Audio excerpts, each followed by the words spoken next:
നമ്മുടെ നാട്ടിലെ ചില പിള്ളേരുടെ ഈ കളി തീക്കളിയാണ്. കളി മൈതാനത്ത് ആവേശം വിതയ്ക്കേണ്ടവർ ചോര വീഴ്ത്തുന്ന കാഴ്ച. അതിൽ പൊലിയുന്നത് നിരവധി കുടുംബങ്ങളുടെ സ്വപ്നവും പ്രതീക്ഷയുമാണ്.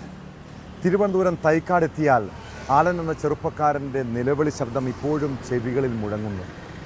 രണ്ട് കരക്കാർ തമ്മിലുള്ള ഫുട്ബോൾ മത്സരത്തിന് ശേഷമുണ്ടായ കൊലപാതകം പഴയ കുടിപ്പകയാണ്. ചെങ്കൽച്ചൂള സ്വദേശി ആലനെ കൊലപ്പെടുത്തിയത് ക്രിമിനൽ സംഘത്തിൽപ്പെട്ടവരെന്നാണ് സൂചന.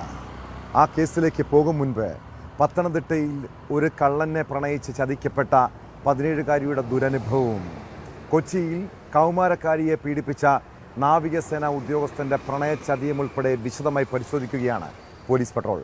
സ്വാഗതം.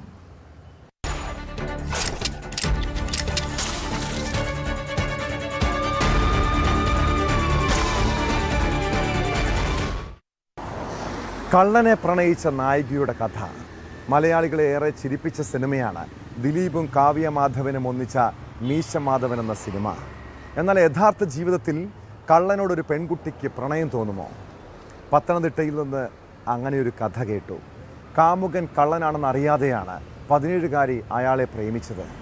നിരവധി മോഷണ കേസുകളിൽ പ്രതിയായ മനു പല രാത്രികളിലും പെൺകുട്ടിയുടെ വീട്ടിലെത്തും. മോഷണത്തിനല്ല, പ്രണയം നടിച്ച യുവാവ് പലതവണ അവളെ ലൈംഗികമായി ചൂഷണം ചെയ്തു. കഴിഞ്ഞ ദിവസം കാമുകൻ വീട്ടിലെത്തിയത് പെൺകുട്ടിയുടെ ബന്ധുക്കൾ കണ്ടു. അതോടെ അവിടെ നിന്നും അയാൾ ഓടി രക്ഷപ്പെട്ടെങ്കിലും പോലീസ് പ്രതിയെ പൊക്കി. പോക്സോ കേസ് ചുമത്തിയാണ് പത്തനംതിട്ട മല്ലപ്പള്ളി സ്വദേശി മനുവിനെ അറസ്റ്റ് ചെയ്തത്.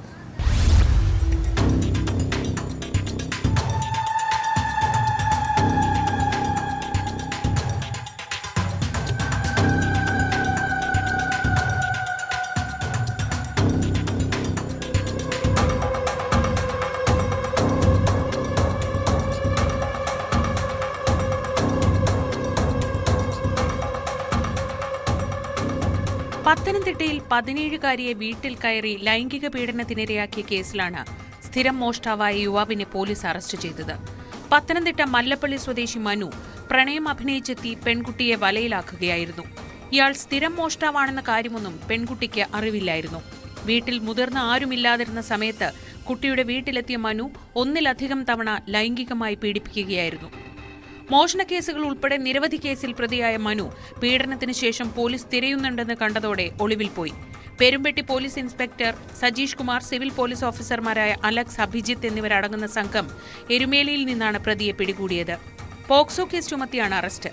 കാഞ്ഞിരപ്പള്ളി, പള്ളിക്കത്തോട്, തിരുവല്ല, റാന്നി, കീഴ്വായ്പൂർ എന്നീ പോലീസ് സ്റ്റേഷനുകളിൽ മനുവിന്റെ പേരിൽ നിരവധി മോഷണ കേസുകളുണ്ടെന്ന് പോലീസ് പറയുന്നു. പ്രതിയെ കോടതിയിൽ ഹാജരാക്കി റിമാൻഡ് ചെയ്തു.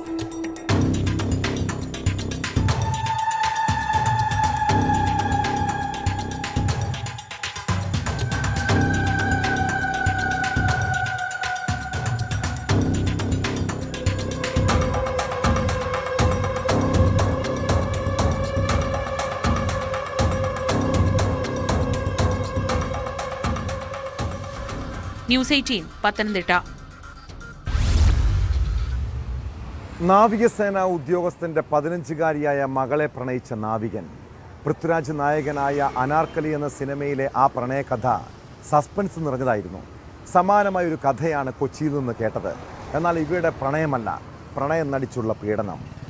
CASF ഉദ്യോഗസ്ഥന്റെ ഏക മകളെ പീഡിപ്പിച്ചത് നാവികസേന ഉദ്യോഗസ്ഥനാണ്. സോഷ്യൽ മീഡിയ വഴി പരിചയപ്പെട്ടാണ് ഹരിയാന സ്വദേശി അമിത് 15-കാരിയെ ലൈംഗികമായി ചൂഷണം ചെയ്തത്. മാതാപിതാക്കൾ ഇല്ലാത്തപ്പോൾ അയാൾ വീട്ടിലെ നിത്യസന്ദർശകനായിരുന്നു.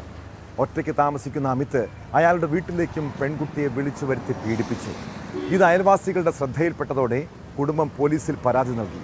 15-കാരിയെ പീഡിപ്പിച്ച കേസിൽ ഹരിയാന സ്വദേശി അമിത്തിനെ ഹാർബർ പോലീസ് അറസ്റ്റ് ചെയ്തു.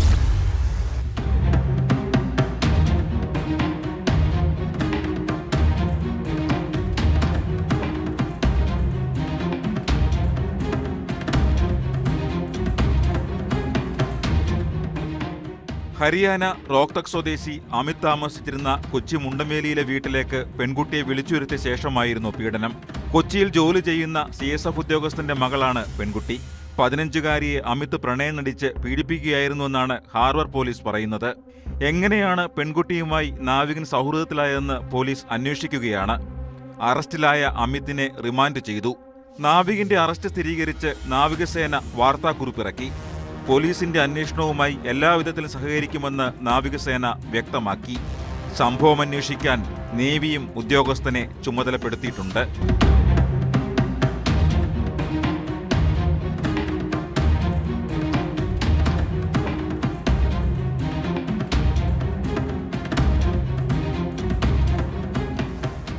ന്യൂസ് 18 കൊച്ചി. ഇതര സംസ്ഥാന തൊഴിലാളികൾ നമ്മുടെ നാട്ടിൽ തൊഴിൽ തേടിയെത്തുന്നത് കുടുംബസമേതമാണിപ്പോൾ. ഭാര്യയും ഭർത്താവും ജോലി ചെയ്ത് സാമാന്യം നല്ല തുക സമ്പാദിക്കാറുണ്ട്. എന്നാൽ മക്കളുടെ ഭാവിയെക്കുറിച്ചോ സുരക്ഷയെക്കുറിച്ചോ അവർ ചിന്തിക്കാറുണ്ടോ? പ്രത്യേകിച്ച് പെൺമക്കളെ വീട്ടിൽ തനിച്ചാക്കിയാകും മാതാപിതാക്കൾ തൊഴിൽ സ്ഥലത്തേക്ക് പോകുന്നത്. പത്തനംതിട്ട തിരുവല്ലയിൽ 13കാരിയെ ഇതര സംസ്ഥാന തൊഴിലാളികളായ യുവാക്കൾ പീഡിപ്പിച്ചത് വീട്ടിൽ ആളില്ലാത്ത സമയത്താണ്. 1.5 വയസ്സുള്ള സഹോദരിയുടെ വായ പൊത്തിപ്പിടിച്ച ശേഷമാണ് 14കാരിയെ യുവാക്കൾ ചേർന്ന് ക്രൂരമായി പീഡിപ്പിച്ചത്. കേസിൽ 2 പ്രതികളും പോലീസിന്റെ പിടിയിലായി.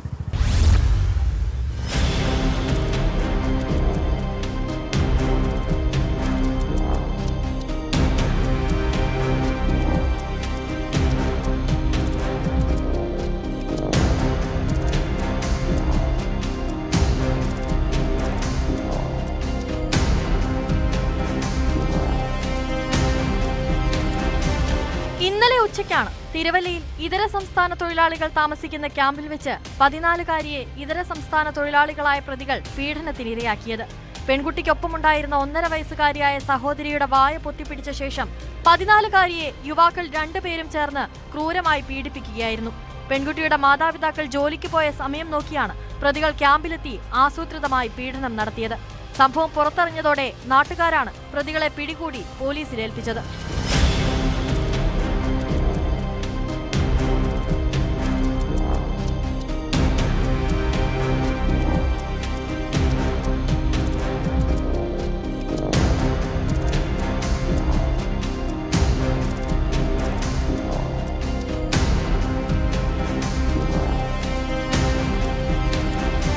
പെൺകുട്ടിയുടെ മൊഴിയുടെ അടിസ്ഥാനത്തിൽ പ്രതികളെ തിരുവല്ല ഡിവൈഎസ്പിയുടെ നേതൃത്വത്തിലുള്ള പോലീസ് സംഘം അറസ്റ്റ് ചെയ്തു.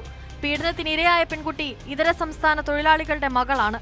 പ്രതികൾ 2 പേരും ബംഗാൾ സ്വദേശികളാണ്.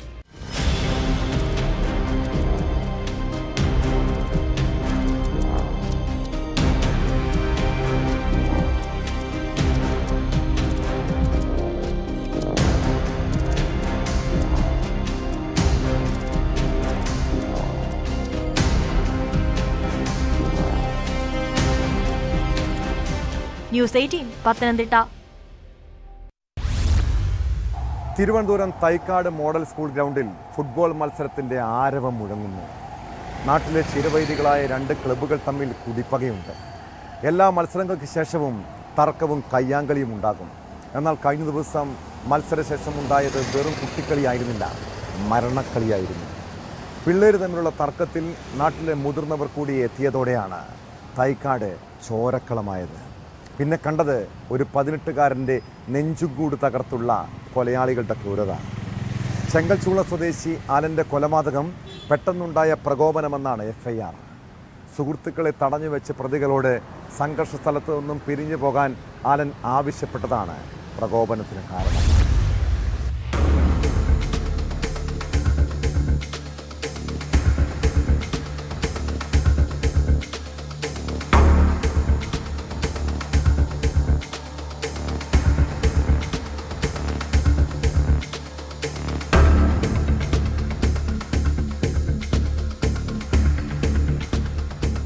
ഫുട്ബോൾ കളിയുമായി ബന്ധപ്പെട്ട് നഗരത്തിലെ സ്കൂളിലെ വിദ്യാർത്ഥികൾ തമ്മിലുണ്ടായ തർക്കം ഇരു വിഭാഗങ്ങൾ ഏറ്റെടുത്തതാണ് സംഘർഷങ്ങൾക്ക് തുടക്കം.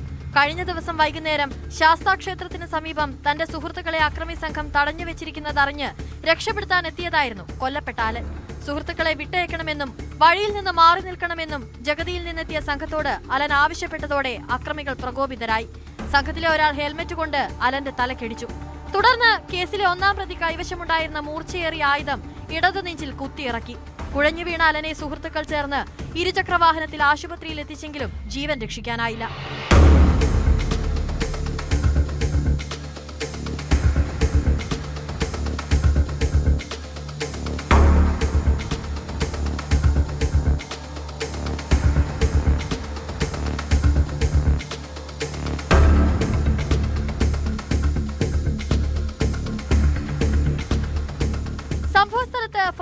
സംഘം നടത്തിയ പരിശോധനയിൽ മർദ്ദനത്തിന് ഉപയോഗിച്ച ഇരുമ്പുവടി കണ്ടെടുത്തു. അതേസമയം കന്റോൺമെന്റ് പോലീസ് കസ്റ്റഡിയിലെടുത്ത ജഗതി സ്വദേശികളായ സന്ദീപ്, അഖിലേഷ് എന്നിവരെ വിശദമായി ചോദ്യം ചെയ്തു വരികയാണ്. സംഘത്തിൽ ഉൾപ്പെട്ട മറ്റുള്ളവർക്കായി തെരച്ചിൽ ഊർജിതമാക്കി. പോസ്റ്റ്മോർട്ടം നടപടികൾ പൂർത്തിയാക്കിയ അലന്റെ മൃതദേഹം ബന്ധുക്കൾക്ക് വിട്ടു നൽകി.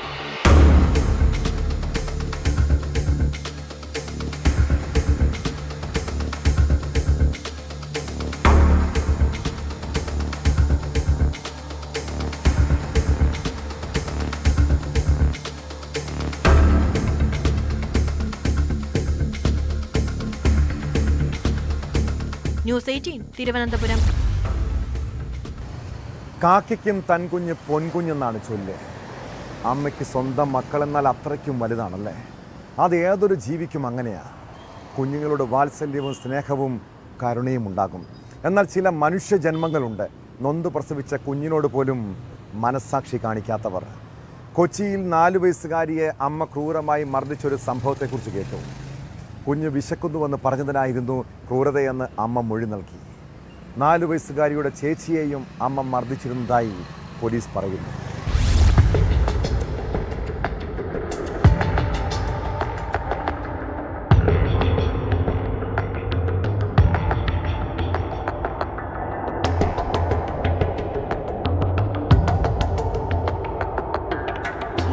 വയസ്സുകാരിയെ ചട്ടുകം കൊണ്ട് പൊള്ളിച്ചാണ് അമ്മ ഉപദ്രവം ഏൽപ്പിച്ചത്. കാട്ടിത്തറ സ്വദേശിനിയാണ്, കൊടുങ്ങല്ലൂർ സ്വദേശിനിയാണ്. കാട്ടിത്തറയിലാണ് അവർ താമസിച്ചു വരുന്നത്. ഇതുമായി ബന്ധപ്പെട്ടാണ് മരട് പോലീസ് ഇവർക്കെതിരെ കേസെടുത്തത്. ഇവരെ അറസ്റ്റ് ചെയ്ത് കോടതിയിൽ ഹാജരാക്കി റിമാൻഡ് ചെയ്തിട്ടുണ്ട്. കുഞ്ഞ് വിശക്കുന്നു എന്ന് പറയുമ്പോഴും ഭക്ഷണം കഴിച്ച ശേഷവും വിശക്കുന്നു എന്ന് അച്ഛനോട് പരാതി പറയുന്നു എന്ന് നിരന്തരം പരാതി പറയുന്നു. അതേ തുടർന്ന് അമ്മയ്ക്കുണ്ടായ വൈരാഗ്യമാണ് കുഞ്ഞിനെ നിരന്തരം ഇങ്ങനെ ഉപദ്രവിക്കാൻ കാരണമെന്നാണ് പോലീസിനോട് ഇവർ നൽകിയ മൊഴി. അങ്ങനെയാണ് ഇതേ തുടർന്നത്. കുഞ്ഞ് 4 വയസ്സുകാരിയാണ്. കുഞ്ഞ് വിശക്കുന്നു എന്ന് പറയുമ്പോൾ തന്നെ അച്ഛനും അമ്മയും തമ്മിൽ ഇതിൻ്റെ പേരിൽ നിരന്തരം വഴക്കുണ്ടായിരുന്നു. ഇതിന് കാരണക്കാരി കുട്ടിയാണ് എന്നുള്ള വൈരാഗ്യ ബുദ്ധിയോട് കൂടിയാണ് കുഞ്ഞിനെ ഉപദ്രവിക്കുന്നത് എന്നുള്ളതാണ് പോലീസിന് നൽകിയിരിക്കുന്ന മൊഴി. അങ്ങനെയാണ്. എന്തായാലും സ്കൂൾ അധികൃതരാണ് കുഞ്ഞിനെ ചട്ടുകം കൊണ്ട് പൊള്ളിച്ചത് കണ്ടെത്തിയത്. അതിനുശേഷമാണ് ഇവർ പോലീസിൽ അറിയിക്കുന്നത്. സ്കൂൾ അധികൃതർ തന്നെ നൽകിയ പരാതിയുടെ അടിസ്ഥാനത്തിലാണ് മരട് പോലീസ് ഈ കേസ് രജിസ്റ്റർ ചെയ്യുന്ന സാഹചര്യമുണ്ടായത്. ഈ സ്കൂൾ അധികൃതർ അറിയിച്ചതിനെ തുടർന്ന് മരട് പോലീസ് കേസെടുക്കുകയും തുടർന്ന് നടത്തിയ ചോദ്യം ചെയ്യലിലാണ് ഈ യുവതി ഈ വെളിപ്പെടുത്തലുകളൊക്കെ നടത്തിയത്. മറ്റൊരു കുട്ടി കൂടിയുണ്ട്, അതിനെയും ഇങ്ങനെ നിരന്തരം ഉപദ്രവിക്കുന്നതായും പരാതിയുണ്ട്. എന്തായാലും അച്ഛനെ കേസിൽ പ്രതി ചേർക്കണമെന്നുള്ള കാര്യം പിന്നീട് ആലോചിക്കും. ഈ അച്ഛനെ തൽക്കാലം കസ്റ്റഡിയിലെടുത്ത് ചോദ്യം ചെയ്ത് വിട്ടിട്ടുണ്ട്. എന്നിരുന്നാലും അമ്മയെ പോലീസ് അറസ്റ്റ് ചെയ്ത് റിമാൻഡിലേക്ക് അയച്ചിട്ടുണ്ട്. ജുവനൽ ജസ്റ്റിസ് ആക്ട് പ്രകാരമുള്ള നടപടിക്രമങ്ങളാണ് ഈ കേസിലുള്ളത്. അത് മാത്രമല്ല, കുഞ്ഞിനെ ഇങ്ങനെ നിരന്തരം ഉപദ്രവിക്കുന്നു എന്നുള്ളത് സ്കൂൾ അധികൃതരുടെ കണ്ടെത്തലിന് ശേഷമാണ്. സ്കൂൾ അധികൃതർ നൽകിയ പരാതിയിലാണ് മരട് പോലീസ് കേസ് രജിസ്റ്റർ ചെയ്യുന്നത്. തുടർന്ന് നടത്തിയ ചോദ്യം ചെയ്യലിലാണ് നിരന്തരം ഈ കുഞ്ഞ് ഉപദ്രവത്തിന് അമ്മയുടെ ഭാഗത്തുനിന്നുണ്ടായ മർദ്ദനത്തിന് ഇരയായിരുന്നു എന്ന് കണ്ടെത്തിയിട്ടുള്ളത്.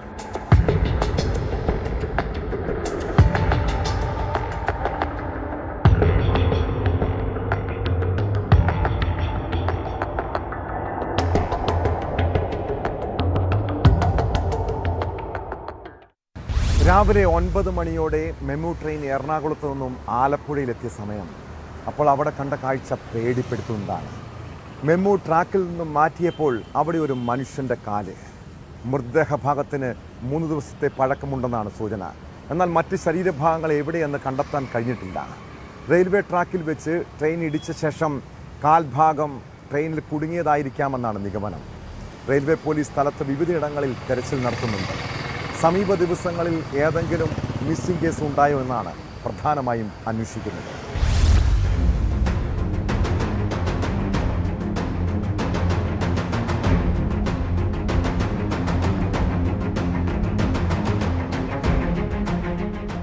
ആലപ്പുഴ റെയിൽവേ സ്റ്റേഷനിൽ 2ാമത്തെ പ്ലാറ്റ്ഫോമിലെ റെയിൽവേ ട്രാക്കിലാണ് അറ്റുപോയ നിലയിൽ മനുഷ്യന്റെ കാൽ കണ്ടെത്തിയത്. ഇടത് കാലിന്റെ പാദം മുതൽ കാൽമുട്ട് വരെയുള്ള ഭാഗമാണ് അഴുകിയ നിലയിൽ ട്രാക്കിൽ ഉണ്ടായിരുന്നത്. രാവിലെ 9 മണിയോടെ എറണാകുളം ആലപ്പുഴ മെമു ട്രാക്കിൽ നിന്ന് മാറ്റിയപ്പോഴാണ് റെയിൽവേ ക്ലീനിംഗ് ജീവനക്കാർ മൃതദേഹാവശിഷ്ടം കണ്ടത്.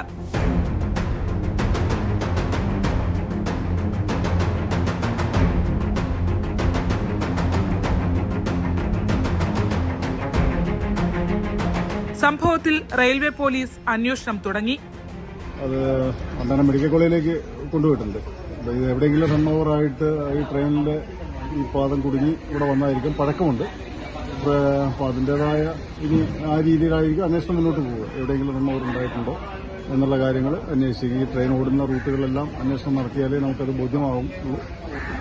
ബാക്കിയുള്ള കാര്യങ്ങൾ അപ്പോൾ അതിൻ്റെ എല്ലാ സ്റ്റേഷനുമായിട്ട് ബന്ധപ്പെട്ട് നമ്മൾ ട്രെയിൻ കാർഡ് അയച്ചും ഒക്കെ അന്വേഷണം നടത്തുമ്പോൾ ബോധ്യമാവും എന്നാണ് പ്രതീക്ഷ. ഷൊർണൂരിൽ നിന്ന് എറണാകുളം വരെ വന്ന് എറണാകുളത്ത് നിന്ന് ആലപ്പുഴയിൽ നിന്ന് കൊല്ലത്ത് പോയി, കൊല്ലം, കോട്ടയം, തൃശ്ശൂർ, പിന്നെ ഷൊർണൂർ, നിലമ്പൂർ അങ്ങനെ കറങ്ങി വരുന്ന ഒരു ട്രെയിനാണ്.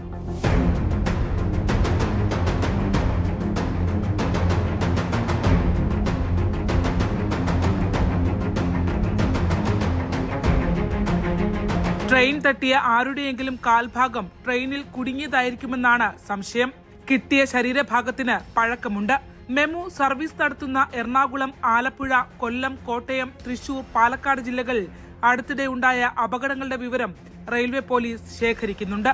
നിലവിൽ ഇൻക്വസ്റ്റ് നടപടികൾക്ക് ശേഷം മൃതദേഹാവശിഷ്ടം വണ്ടാനം മെഡിക്കൽ കോളേജ് ആശുപത്രിയിലേക്ക് മാറ്റി.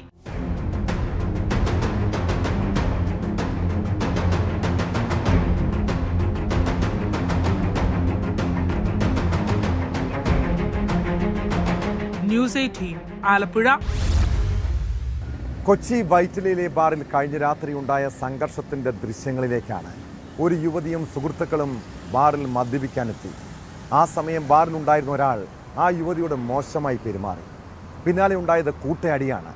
യുവതിയുടെ സുഹൃത്തുക്കൾ കാറിൽ നിന്നും വടിവാളുമായി എത്തി ഭീകരാന്തരീക്ഷം സൃഷ്ടിച്ചു. ബാർ ജീവനക്കാർ ഇടപെട്ടതോടെ പ്രശ്നം പുറത്തേക്ക് നീണ്ടു. ബാർ ജീവനക്കാരുടെ പരാതിയിൽ യുവതിയും സുഹൃത്തുക്കളും ഉൾപ്പെടെ 3 പേരെ മരട് പോലീസ് അറസ്റ്റ് ചെയ്തു. ആക്രമണത്തിന്റെ CCTV ദൃശ്യങ്ങളും പുറത്തു വന്നിട്ടുണ്ട്.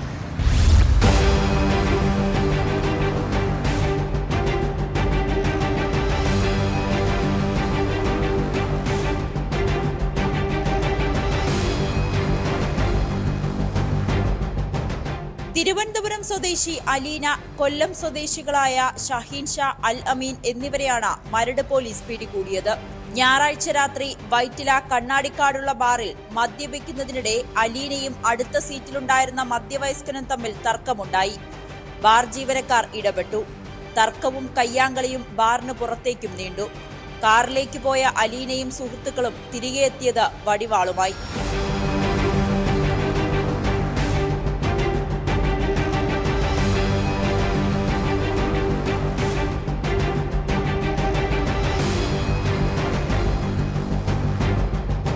ബാർ ജീവനക്കാർ നൽകിയ പരാതിയിലാണ് 4 പേർക്കെതിരെ പോലീസ് കേസെടുത്തത്. സംഘം ബാർ ജീവനക്കാരെ മർദ്ദിച്ചെന്നും ഭീകരാന്തരീക്ഷം സൃഷ്ടിച്ചെന്നും പരാതിയിൽ പറയുന്നു. വടിവാൾ കൊണ്ടുവന്ന തിരുവനന്തപുരം സ്വദേശി വൈഷ്ണവ് ഒളിവിലാണ്. ഇയാൾക്കായി തിരച്ചിൽ തുടരുകയാണ്.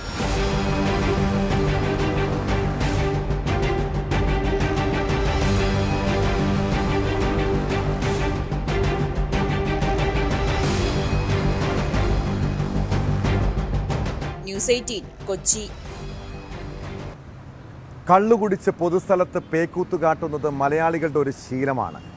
അത് മറ്റുള്ളവർക്ക് ബുദ്ധിമുട്ടുണ്ടാക്കുന്നതൊന്നും നമുക്ക് പ്രശ്നമല്ല. ബാറിലും വീട്ടിലും മാത്രമല്ല, നടുറോഡിലും ഇരുന്ന് മദ്യപിക്കുന്നവരെ കാണാം. പാലക്കാട് പട്ടാമ്പി വിളയൂരിൽ നടുറോഡിൽ മദ്യപിച്ച യുവാവിനെ കുറിച്ചാണ് പറഞ്ഞു വരുന്നത്. കുപ്പിയും ഗ്ലാസും റോഡിൽ നിരത്തി വെച്ചായിരുന്നു മദ്യപാനം. ദൃശ്യങ്ങൾ സമൂഹ മാധ്യമങ്ങളിൽ പ്രചരിച്ചതോടെ അയാൾക്കെതിരെ കേസെടുക്കാനാണ് പോലീസിന്റെ തീരുമാനം.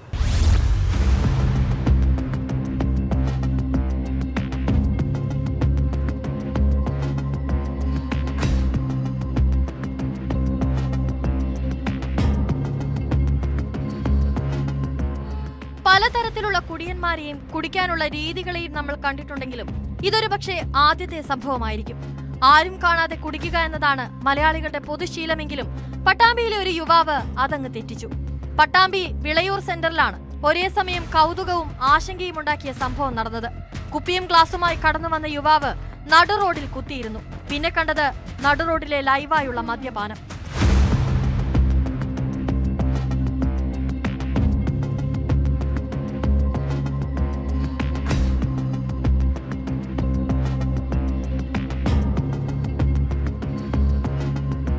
സ്ത്രീകളും വിദ്യാർത്ഥികളും ഉൾപ്പെടെ നിരവധി യാത്രക്കാരാണ് റോഡിനപ്പുറവും ഇപ്പുറവും ഉണ്ടായിരുന്നത്. പ്രാങ്കാണെന്നാണ് യുവാക്കളിൽ പലരും ധരിച്ചതെങ്കിലും യുവാവിന്റെ ചേഷ്ടകൾ കണ്ടതോടെയാണ് സംഭവം കാര്യമാണെന്ന് മനസ്സിലായത്. ഒരു കുപ്പി മദ്യം ഒറ്റയടിക്ക് കുടിച്ചു തീർത്ത യുവാവ് തന്നെ യാത്രക്കാരും കടക്കാരും നോക്കുന്നത് പോലും ശ്രദ്ധിച്ചില്ല.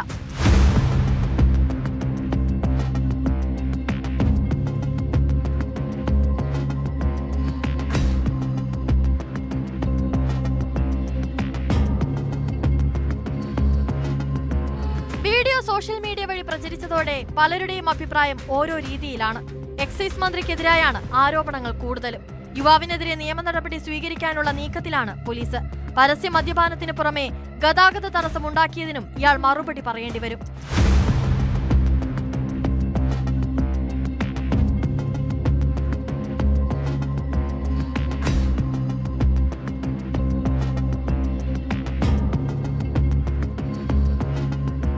ന്യൂസ് 18 പട്ടാമ്പി. ലഹരി കിട്ടിയില്ലെങ്കിൽ ആക്രമണകാരികളാകുന്ന യുവാക്കൾ നാട്ടിൽ ഭീതി വിതയ്ക്കുകയാണ്. മയക്കുമരുന്ന് വാങ്ങാനുള്ള പണത്തിനു വേണ്ടി ആരെയും കൊല്ലാനും കൊള്ളയടിക്കാനും അവർ മടിക്കില്ല. തൃശൂർ വൈന്തലയിൽ ലഹരി വാങ്ങാനുള്ള പണത്തിനു വേണ്ടിയാണ് 3 അംഗ സംഘം മുളകുപൊടി എറിഞ്ഞ് കവർച്ച നടത്തിയത്. അംഗനവാടി ജീവനക്കാരിയുടെ 3 പവൻ തൂക്കം വരുന്ന മാല കവർന്നു. സംഭവത്തിൽ ഒരു യുവതി ഉൾപ്പെടെ 3 പേരെ പോലീസ് അറസ്റ്റ് ചെയ്തു. വൈന്തല സ്വദേശി അഞ്ജനയും പ്രായപൂർത്തിയാകാത്തൊരു വിദ്യാർത്ഥിയും അടങ്ങുന്ന സംഘത്തെയാണ് പോലീസ് പിടികൂടിയത്.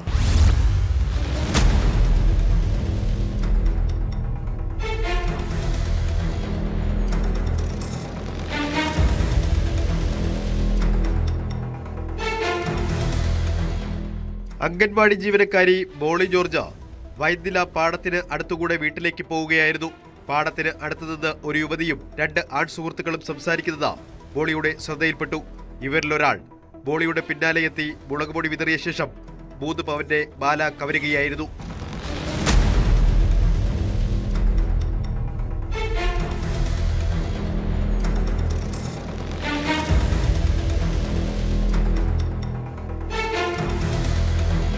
അംഗനവാടിയിൽ നിന്ന് ജോലി കഴിഞ്ഞ് തിരിച്ച് പോരുമ്പോൾ ഭയങ്കര പാടത്ത് വെച്ച് 2-3 അവിടെ ഒരു പറമ്പിൽ 3 പേര് 2 പയ്യനും ഒരു പെൺകുട്ടിയോടെ വർത്താനം പറയണത് കണ്ടു.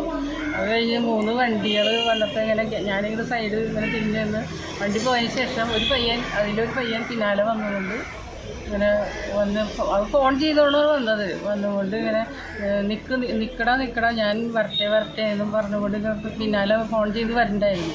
അങ്ങനെ അത് ഞാൻ ഇങ്ങനെ തിരിഞ്ഞു നോക്കിയപ്പോൾ ഇങ്ങനെ മുളകുപൊടി ഇങ്ങനെ കണ്ണിലേക്ക്. 3 അംഗ സംഘത്തിലുണ്ടായിരുന്ന അഞ്ജന എന്ന യുവതിയെ മോളി ജോർജ് തിരിച്ചറിഞ്ഞു. അഞ്ജനയെ കസ്റ്റഡിയിലെടുത്തതോടെയാണ് മറ്റ് 2 പ്രതികളിലേക്കും പോലീസ് എത്തിയത്. പ്രതികളിൽ ഒരാൾക്ക് പ്രായപൂർത്തിയായിട്ടില്ല. ലഹരി വാങ്ങാൻ പണം കണ്ടെത്തുന്നതിന് വേണ്ടിയാണ് പ്രതികൾ കവർച്ച നടത്തിയതെന്ന് പോലീസ് പറഞ്ഞു.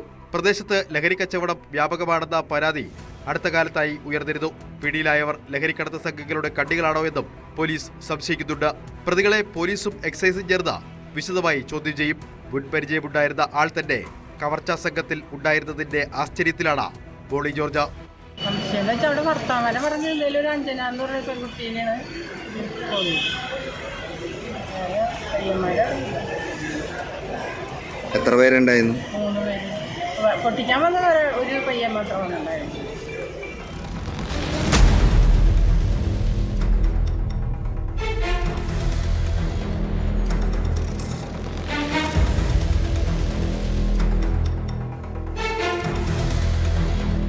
ന്യൂസ് 18 തൃശൂർ. തെരഞ്ഞെടുപ്പ് കാലമാണ്. നാട്ടിൽ വലിയ വീറും വാശിയുമൊക്കെ ഉണ്ട്. വിവിധ പാർട്ടികളിലുള്ള അയൽവാസികൾ തമ്മിൽ പോലും രാഷ്ട്രീയ വിരോധമുണ്ടാകാം. തൃശ്ശൂരിൽ വനിതാ പഞ്ചായത്ത് അംഗത്തിൻ്റെ വീടിന് നേരെ ആക്രമണം നടത്തിയത് അജ്ഞാത സംഘമാണ്. കൈപ്പറമ്പ് സ്വദേശിനി അഖില പ്രസാദ് മത്സര രംഗത്തു നിന്നും പിന്മാറണമെന്നാവശ്യപ്പെട്ട് നേരത്തെ ഭീഷണി ഉണ്ടായിരുന്നു. അതിന് പിന്നാലെയായിരുന്നു ആക്രമണം. അഖിലയുടെ പരാതിയിൽ പേരാമംഗലം പോലീസ് കേസെടുത്ത് അന്വേഷണം ആരംഭിച്ചിട്ടുണ്ട്.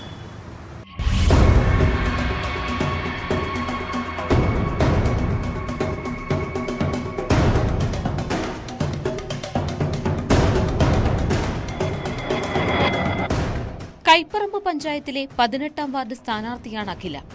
നിലവിൽ 16ാം വാർഡ് മെമ്പർ കൂടിയാണിവർ. കഴിഞ്ഞ ദിവസം അപരിചിതരായ 2 പേർ അനിലയുടെ വീട്ടിലെത്തി മത്സരരംഗത്ത് നിന്ന് പിന്മാറണമെന്ന് ആവശ്യപ്പെട്ടു.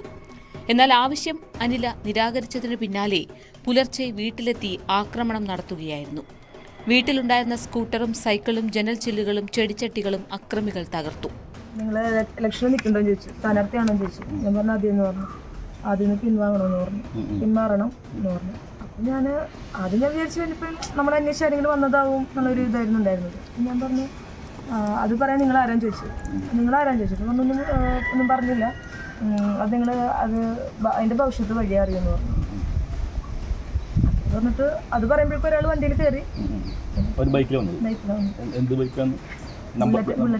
നമ്മുടെ ആ സമയത്ത് നമ്മൾ നോക്കാനുള്ളത് ഒരു 3 മണി 3:30 കഴിഞ്ഞുണ്ട്.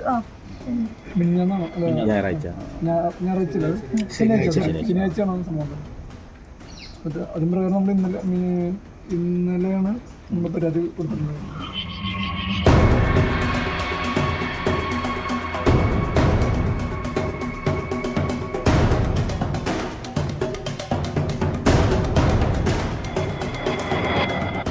തന്റെ സ്ഥാനാർത്ഥിത്വത്തിൽ അസഹിഷ്ണുത ഉള്ളവരാണ് ആക്രമണത്തിന് പിന്നിലെന്ന് അഖില പറയുന്നു. സ്ഥാനാർത്ഥിത്വവുമായി മുന്നോട്ടു പോകാൻ തന്നെയാണ് തീരുമാനം. എന്നാൽ വീണ്ടും ആക്രമണമുണ്ടായേക്കാമെന്ന ആശങ്കയും ഇവർക്കുണ്ട്. അഖിലയുടെ പരാതിയിൽ പേരാമംഗലം പോലീസ് അന്വേഷണം തുടങ്ങിയിട്ടുണ്ട്.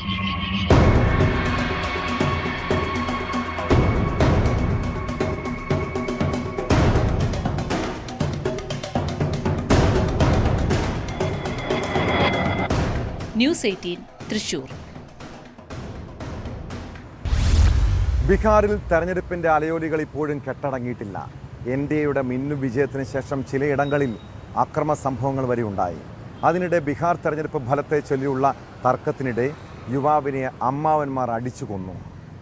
മധ്യപ്രദേശിലെ ഗുണ ജില്ലയിൽ നിർമ്മാണ തൊഴിലാളികളായ യുവാവും അമ്മാവന്മാരും തമ്മിലുള്ള തർക്കത്തിനിടെയായിരുന്നു സംഭവം. കൊല്ലപ്പെട്ട ബീഹാർ സ്വദേശി ശങ്കർ RJD അനുകൂലിയാണ്.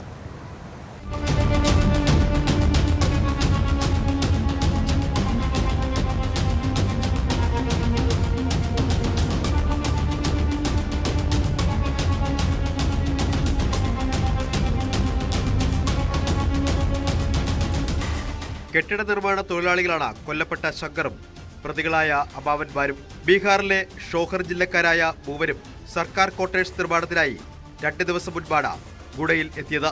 3 പേരും ഒരു സ്ഥലത്താണ് താമസിച്ചിരുന്നത്. 3 പേരും കൂടി ഭക്ഷണം പാകം ചെയ്ത് കഴിച്ച ശേഷം മദ്യപാനം ആരംഭിച്ചു. ഇതിനിടെ ചർച്ച ബീഹാർ തെരഞ്ഞെടുപ്പിലേക്ക് കടക്കുകയും തർക്കം ഉടലെടുക്കുകയുമായിരുന്നു. മരിച്ച ശങ്കർ RJD അനുകൂലിയാണ്. പ്രതികളായ അമ്മാവന്മാർ തുഫാനിയും രാജേഷും JDU പക്ഷക്കാരാണ്. സംസാരത്തിനിടെ RJD നേതാവായ തേജസ്വി യാദവിനെതിരായ മോശം പരാമർശമാണ് ശങ്കറിനെ ചൊടിപ്പിച്ചത്. തുടർന്ന് ശങ്കർ ശക്തമായി തിരിച്ചടിച്ചു. ഇതോടെ വാക്കുതർക്കം കയ്യാങ്കളിയായി. യുവാവിനെ ക്രൂരമായി മർദ്ദിച്ച പ്രതികൾ അടുത്തുള്ള ചെളി നിറഞ്ഞ പ്രദേശത്തേക്ക് വലിച്ചഴിച്ചു കൊണ്ടുപോയി മുഖം ചെളിയിൽ മുക്കി. മുഖം ചെളിയിൽ അമർത്തിപ്പിടിച്ചതിനെ തുടർന്ന് ശങ്കർ ശ്വാസം മുട്ടി മരിക്കുകയായിരുന്നു. യുവാവിന്റെ വായിലും ശ്വാസകോശത്തിലും വരെ ചെളിയെത്തിയിരുന്നു.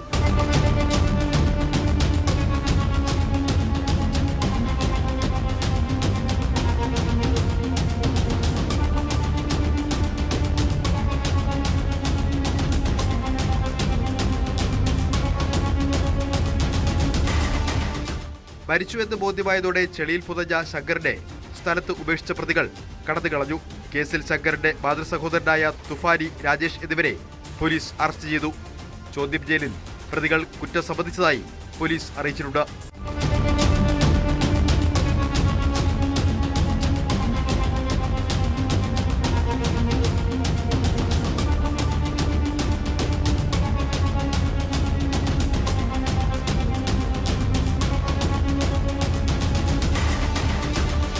News desk news 18. തെരഞ്ഞെടുപ്പ് സമയത്ത് വ്യാപകമായ രീതിയിൽ നാട്ടിലേക്ക് കള്ളപ്പണം ഒഴുകാറുണ്ട്. വോട്ടർമാരെ പാട്ടിലാക്കാനുള്ള പണം ഉൾപ്പെടെ എത്തിക്കാൻ ഹവാല സംഘങ്ങൾ സജീവമാണ്. തിരുവനന്തപുരത്ത് തെരഞ്ഞെടുപ്പിനോടനുബന്ധിച്ച് നടത്തുന്ന സ്പെഷ്യൽ ഡ്രൈവിൻ്റെ ഭാഗമായി എക്സൈസ് നടത്തിയ പരിശോധന. അപ്പോഴാണ് സംശയാസ്പദമായ സാഹചര്യത്തിൽ ഒരു വാഹനം ശ്രദ്ധയിൽപ്പെട്ടത്. പരിശോധിച്ചപ്പോൾ കാറിനുള്ളിൽ മതിയായ രേഖകളില്ലാതെ കൊണ്ടുവന്ന 27.5 ലക്ഷം രൂപയും 27 പവൻ സ്വർണവും. കസ്റ്റഡിയിലുള്ള യുവാവിനെ വിശദമായി ചോദ്യം ചെയ്യുകയാണ്.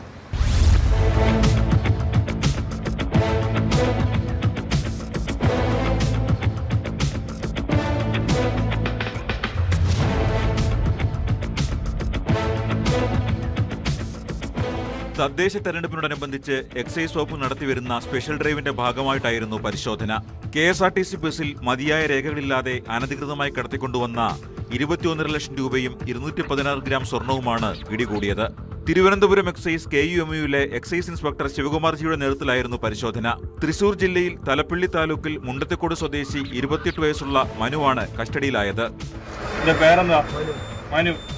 എവിടെ താമസിക്കുന്നത്? എത്ര വയസ്സായി? അച്ഛൻ്റെ പേര്? ഇത് എവിടുന്നാ കൊണ്ടുവരുന്നത് ക്യാഷ്? തമിഴ്നാട്ടിൽ നിന്ന്.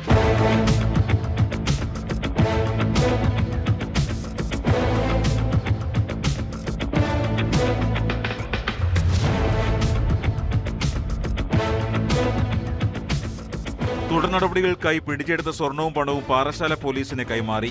തിരുവനന്തപുരം ജില്ലയിൽ വിവിധ മേഖലകളിലായി അടുത്തിടെ വൻതോതിൽ കള്ളപ്പണം പിടികൂടിയിരുന്നു. ഇതിന് പിന്നാലെ പോലീസ് പരിശോധന കർശനമാക്കിയിരുന്നു. തദ്ദേശ തെരഞ്ഞെടുപ്പ് അടുത്ത സാഹചര്യത്തിൽ പോലീസും എക്സൈസും വ്യാപക പരിശോധന തുടരുകയാണ്. കള്ളപ്പണവും ലഹരിയും അതിർത്തി വഴി കടത്താൻ നീക്കം നടക്കുന്നതായി വിവരം ലഭിച്ചിരുന്നു. ഇതിന്റെ ഭാഗമായി എക്സൈസ് നടത്തിയ പരിശോധന തുടർച്ചയാണ് ഇപ്പോഴത്തെ നടപടി.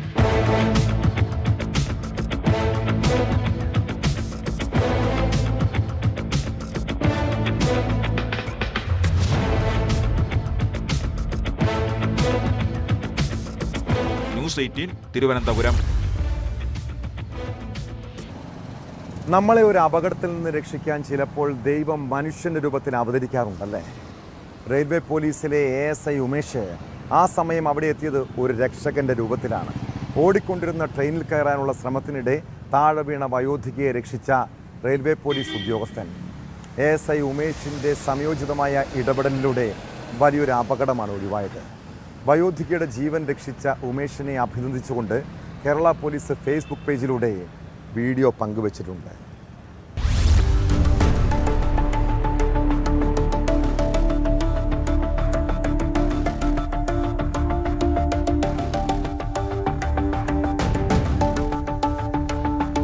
ട്രെയിൻ നീങ്ങിയതിനു ശേഷം ട്രെയിനിൽ കയറാൻ ശ്രമിച്ച വൃദ്ധ നിലതെറ്റി ട്രെയിനിനടിയിലേക്ക് വീഴുകയായിരുന്നു. ASI ഉമേഷാണ് അവസരോചിതമായ ഇടപെടലിലൂടെ വൃദ്ധയെ രക്ഷിച്ചത്.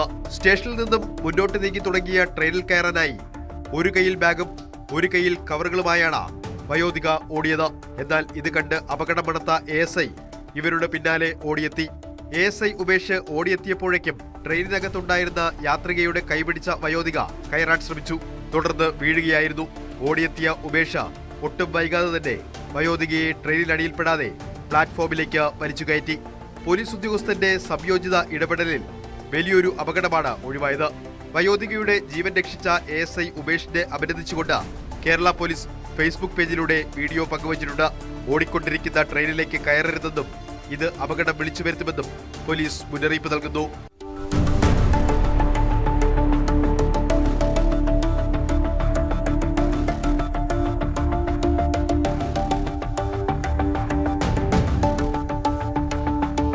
ന്യൂസ് 18 തിരൂർ. തിരുവനന്തപുരം മെഡിക്കൽ കോളേജിൽ ചികിത്സാ പിഴവിനെ തുടർന്ന് മരിച്ച വേണുവിൻ്റെ കുടുംബത്തിന് നീതി കിട്ടണം. പ്രത്യേക അന്വേഷണ സംഘത്തിലാണ് ഇനി അവരുടെ പ്രതീക്ഷ. അതിനിടെ ആരോഗ്യവകുപ്പിൻ്റെ ആഭ്യന്തര അന്വേഷണത്തിലും വീഴ്ചയെന്ന് പരാതി. അന്വേഷണ സംഘം മൊഴിയെടുക്കാൻ എത്താത്തതിലാണ് വേണുവിൻ്റെ കുടുംബം ആരോപണം ഉന്നയിച്ച് രംഗത്തെത്തിയത്. തീയതി മാറ്റിയ കാര്യം ആരോഗ്യവകുപ്പ് നേരത്തെ അറിയിച്ചില്ലെന്നാണ് ആക്ഷേപം.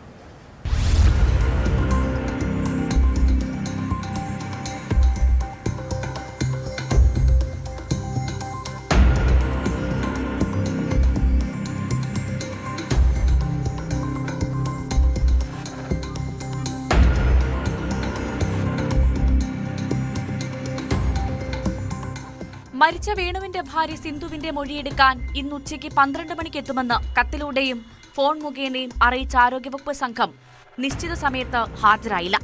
മെഡിക്കൽ കോളേജ് ഡയറക്ടറുടെ ഓഫീസിൽ നിന്നാണ് എത്തുന്ന വിവരം കുടുംബത്തിന് നൽകിയത്. എന്നാൽ സമയം കഴിഞ്ഞിട്ടും ആരും എത്താതിരുന്നതോടെ സിന്ധു ആരോഗ്യവകുപ്പ് ഉദ്യോഗസ്ഥരെ ഫോൺ മുഖേന ബന്ധപ്പെടാൻ ശ്രമിച്ചെങ്കിലും മറുപടി ലഭിച്ചില്ല.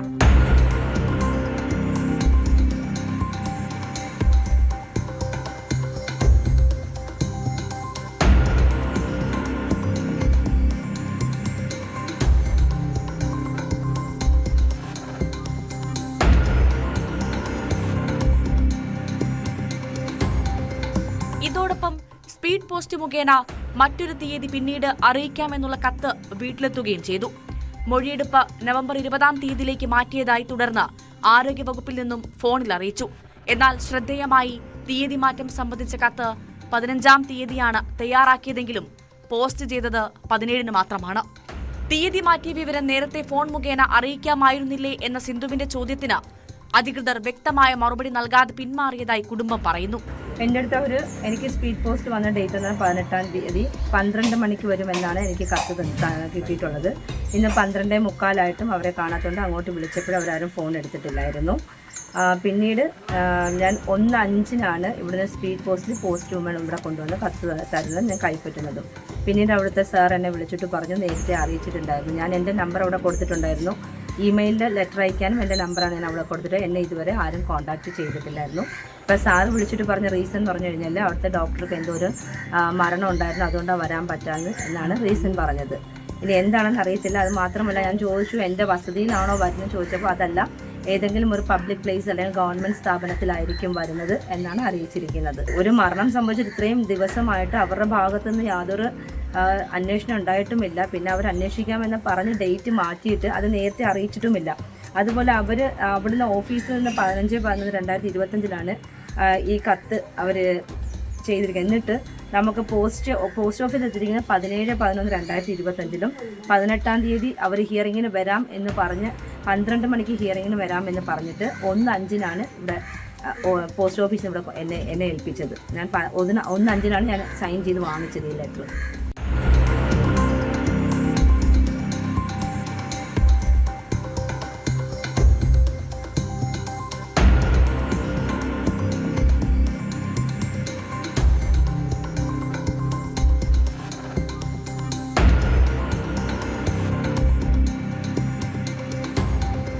അതേസമയം 20-ാം തീയതി മൊഴി നൽകാൻ എത്തണമെന്നാണ് ഇപ്പോഴുള്ള നിർദ്ദേശം.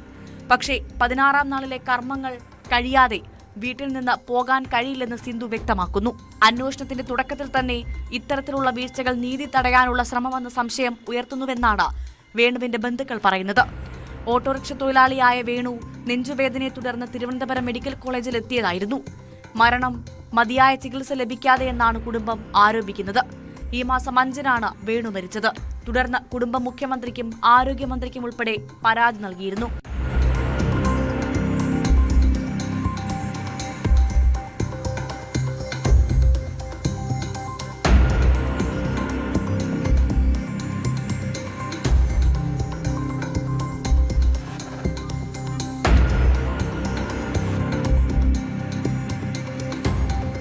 ന്യൂസ് 18 കൊല്ലം. ഡൽഹി സ്ഫോടനത്തിന് പിന്നാലെ പുറത്തുവരുന്നത് ഞെട്ടിപ്പിക്കുന്ന വിവരങ്ങൾ. സ്ഫോടനത്തിൽ കൊല്ലപ്പെട്ട ഉമർ നബി ചാവേർ ആക്രമണങ്ങളെക്കുറിച്ച് ക്ലാസ് എടുക്കുന്നതിൻ്റെ വീഡിയോ ന്യൂസ് 18 ലഭിച്ചു. ഇയാൾക്കൊപ്പം ഉണ്ടായിരുന്നവർ ഹമാസ് മോഡൽ ആക്രമണങ്ങൾ രാജ്യത്ത് നടത്താൻ പദ്ധതിയിട്ടിരുന്നു. ഇതിനായി ഡ്രോണുകളും ചെറു റോക്കറ്റുകളും നിർമ്മിക്കാനുള്ള ശ്രമം നടത്തിയിരുന്നതായും അന്വേഷണ സംഘം കണ്ടെത്തി. അതേസമയം ഫരീദാബാദിലെ അൽഫല സർവകലാശാലയിൽ ED റെയ്ഡ് പുരോഗമിക്കുകയാണ്.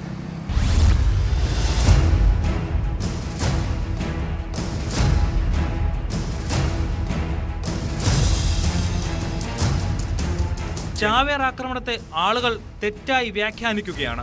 യഥാർത്ഥത്തിൽ അത് രക്തസാക്ഷിത്വമാണ് എന്നാണ് ഉമർ നബി വീഡിയോയിൽ പറയുന്നത്. സ്ഫോടനത്തിന് 2 മാസങ്ങൾക്ക് മുമ്പ് ഇയാൾ ടെലഗ്രാമിൽ പങ്കുവച്ച വീഡിയോ ആണിത്. ഇംഗ്ലീഷ് ഭാഷയിൽ ക്ലാസ് എടുക്കുന്ന രീതിയിലാണ് ഉമറിന്റെ സംഭാഷണങ്ങൾ. ഉമർ നബിയുടെയും സംഘത്തിന്റെയും വലയിലായ യുവാക്കൾക്കായി പങ്കുവച്ച വീഡിയോ ആണിതെന്നാണ് സംശയം. നവംബർ 10-ന് സ്ഫോടനം ഉണ്ടായതിന് പിന്നാലെ നിരവധി അറസ്റ്റുകളാണ് നടന്നത്. അവരുടെ ചോദ്യം ചെയ്യലിൽ നിന്ന് ലഭിക്കുന്നത് അതിനിർണായകമായ വിവരങ്ങളും. രാജ്യത്തെ തിരക്കുള്ള പ്രദേശങ്ങളിൽ ഡ്രോൺ ആക്രമണങ്ങൾ നടത്താൻ സംഘത്തിന് പദ്ധതിയുണ്ടായിരുന്നു. പുൽവാമ സ്വദേശി ജാസിർ ബിലാൽ എന്ന യുവാവ് ഇതിനായി ഡ്രോണുകൾ ഉണ്ടാക്കാൻ നീക്കം നടത്തി വരികയായിരുന്നുവെന്നും അന്വേഷണ സംഘം കണ്ടെത്തി. മകൻ ഭീകരവാദത്തിൽ പെട്ടെന്ന് തിരിച്ചറിഞ്ഞ് ഇയാളുടെ പിതാവ് ബിലാൽ അഹമ്മദ് വാനി തീ കൊളുത്തി ആത്മഹത്യ ചെയ്തിരുന്നു. മുസുമൽ ഷക്കീൽ, ഷഹീൻ സയ്യിദ്, മൊഹീദ്ദീൻ, അദീൽ റാത്തർ, അമീർ റാഷിദ്, ജാസിർ, ഇർഫാൻ അഹമ്മദ് തുടങ്ങി സംഘത്തിലെ പ്രധാനികളെല്ലാം അന്വേഷണ സംഘത്തിന്റെ കസ്റ്റഡിയിലാണ്. കൂടാതെ ഫരീദാബാദിലെയും അനന്തനാഗിലെയും ഡോക്ടർമാരും NIA-യുടെ നിരീക്ഷണത്തിലാണ്. അതിനിടെ അൽഫല സർവകലാശാലയിലേക്ക് ED സംഘവും എത്തിയിരിക്കുന്നു.